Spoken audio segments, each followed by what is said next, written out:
do you mean, what did I follow you down here for? You're my wife, aren't you? You're making an ass of yourself, exposing yourself to all sorts of dangers that I promised to love, honor, and But protect that you isn't from. fair. Well, you realize I'm doing this for you, too. Hey guys, it's me, Hermione. I am back with another classic movie to share with you this week. We're talking about The Palm Beach Story, 1942, and it's a rom-com. I would say it fits in the screwball kind of comedy genre. Directed by Preston Sturges, starring Claudette Colbert, Joel McCrea, Mary Astor, Rudy Vallee. This one is a really fun one. It's the story of a couple, and at the start we see them getting married in this crazy scene, and then it's a while later and they're really struggling financially. He's an inventor and he has this great idea for an invention, and so they're about to get kicked out of their home because they're in rental arrears. And so the wife decides that it's not working out. She's going to go to Palm Beach and get a quickie divorce and marry a millionaire, and in the process her new millionaire husband will finance her old inventor husband's invention, and everyone will live happily ever after. So it's kind of just one of those crazy ideas that these films kind of open on, where it's like, would people really act this way? You know, it's all very unlikely, but it doesn't matter because when you're watching it, it's unfolding in such a fun, interesting way, and the characters feel so vibrant that you kind of feel like they probably would get away with the things they get away with. So the quickie divorce situation I find quite interesting in movies. I think now, and I said this in the last week's movie, that I think divorce now is a bit more acceptable and a little easier to get. But back in the day, there was like a process for divorce, and some places you could go, you could get a quick divorce. Otherwise, there were laws about how long you had to be separated for and the reasons for the divorce and things like that. So this movie has this idea that you can go to Palm Beach, get divorced quickly, and Claudette Colbert's character, she just has this idea that she's just going to meet someone on the way and she'll just find a millionaire and it'll all be fine. And it kind of works because we see that the way she gets the rent that they're missing at the start of the film is sort of bumping into a rich man, and she tells him her problem and he helps her out. So it's very I wouldn't say dark comedy, but it's like a wry kind of look at the way women, like a kind of commentary on the way like women can just get money out of men. I think it's sort of something you see more in the kind of gold digger 1920s, people throwing money around. If you think of Marilyn Monroe, in some of her films where she's sort of playing these characters, Diamonds, your girl's best friend, you know, like people sort of being so cash rich that, you know, they're happy to help out sort of a pretty woman. So it's just a funny concept, and it's very much it's not meant in a sarcastic or a mean way at all. So that's kind of where the comedy springs from. Preston Sturges himself, he was a writer-director, and he did some really funny films. I think one that I have covered on my blog, if you have come to this video from reading my blog, was Sullivan's Travels, which is a film that I love. So he's kind of, you can see in that film and in this one, it's witty dialogue, lots of kind of comical, lively characters, kind of active scenes, and yeah, and just witty repartee between the different people involved, and people kind of making throwaway comments that are actually quite insightful or, you know, making some kind of broader social commentary. Preston Sturges himself, he started out as a writer, so he wrote quite a few films. I think he had about 15 different films as a director because he really wanted to,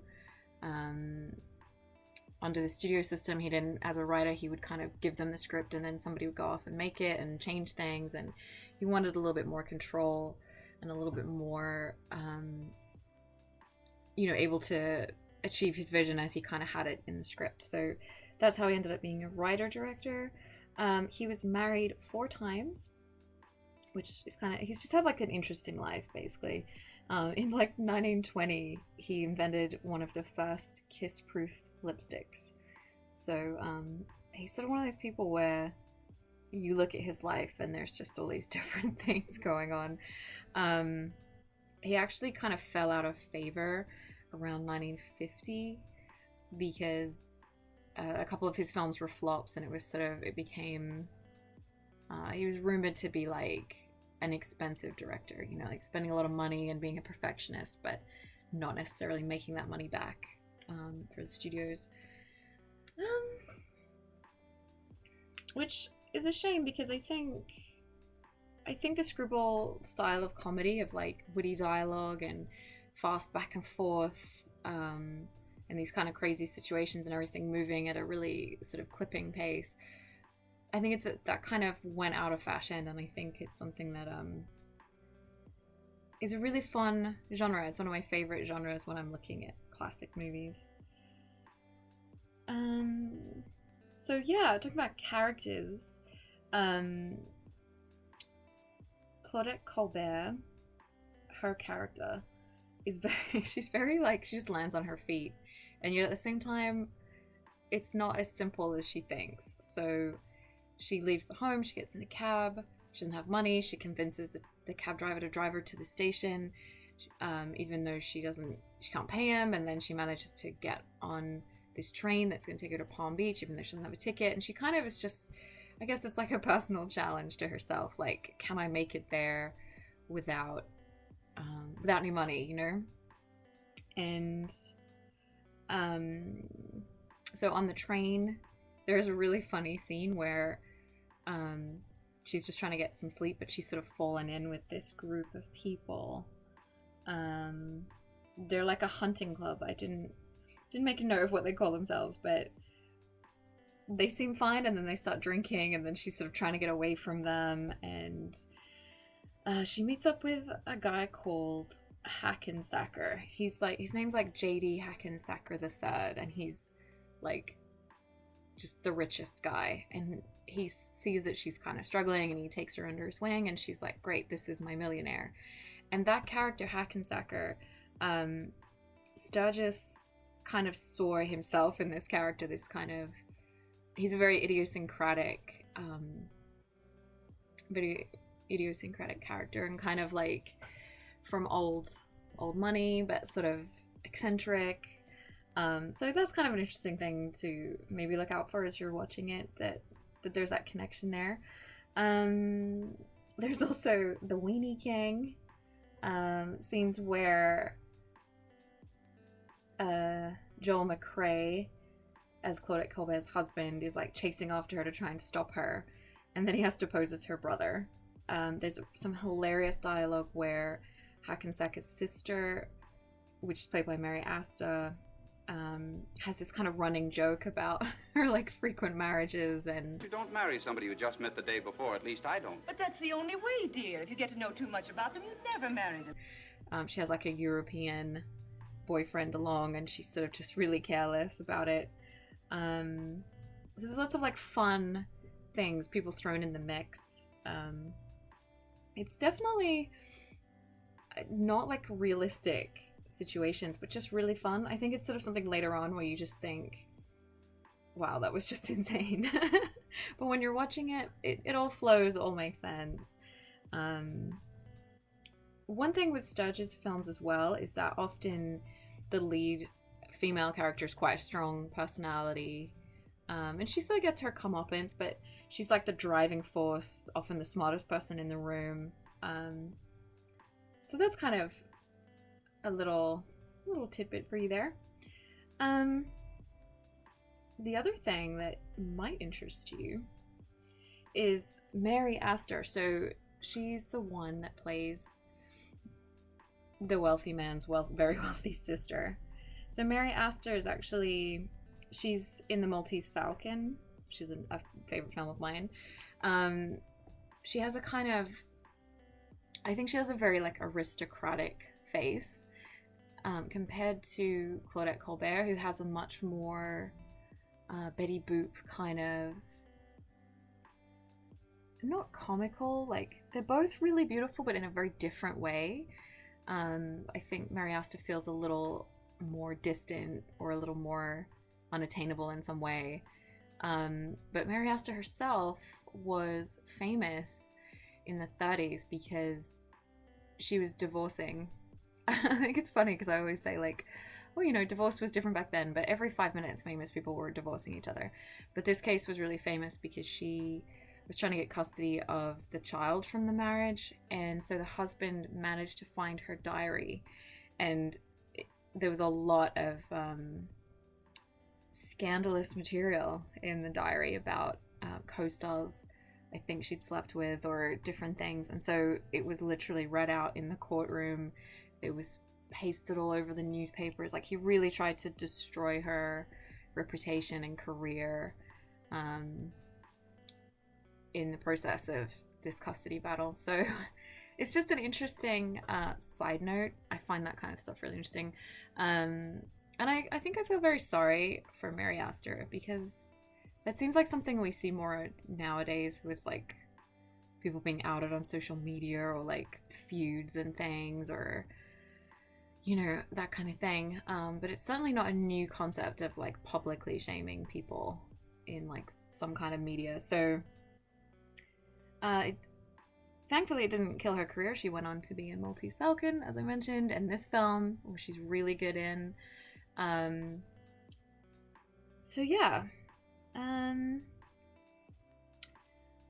So on the whole, if you haven't seen a screwball comedy, this is a really good one.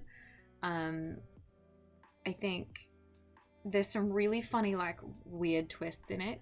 So the opener of this film opens on, like, this crazy, like, the couple trying to get to their wedding, but it's very, like, sort of confusing about what's going on, and you kind of figure out, like, that there's, like, a twin situation. I don't want to spoil it in case you guys want to watch it. I don't want to, like, ruin all the punchlines, but, yes, there's a lot of, like, witty dialogue, and then the next scene will be like some crazy things going on, people shooting out of train windows, and you know, things happening on boats and all kinds of stuff. So it's really fun. It moves at a really nice pace, and a lot of the sort of dialogue comedy is based around like human relationships. So it's not something that I mean, it definitely is from the 40s, but it's not something like, it's not a type of humor that is very dated because it's based on people as opposed to like you know, popular culture of the time or something like that. So it is black and white. I know that puts some people off, doesn't put me off. I think there's some really fun things. I know I mentioned this last time as well about the clothes, but Claudette Colbert's character leaves with almost no luggage, so she kind of, there are different times where she has to try and get clothing together, and it's hilarious. So that's a really fun thing. So I think generally if you like rom-coms or just comedies, this is a really good old school one to revisit. I think it stands up really well. I think if you like this film, there's a lot of other Preston Sturges films, a lot of other screwball comedies that this could be a good entry point for you to find a whole other chain of films you've never seen before. And I think comedies like this are kind of a nice antidote sometimes to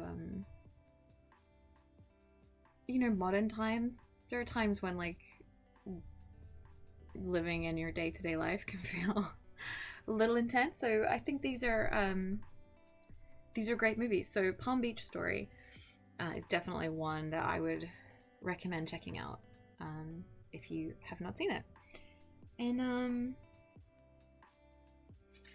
I think that's all I wanted to share with you. Yeah.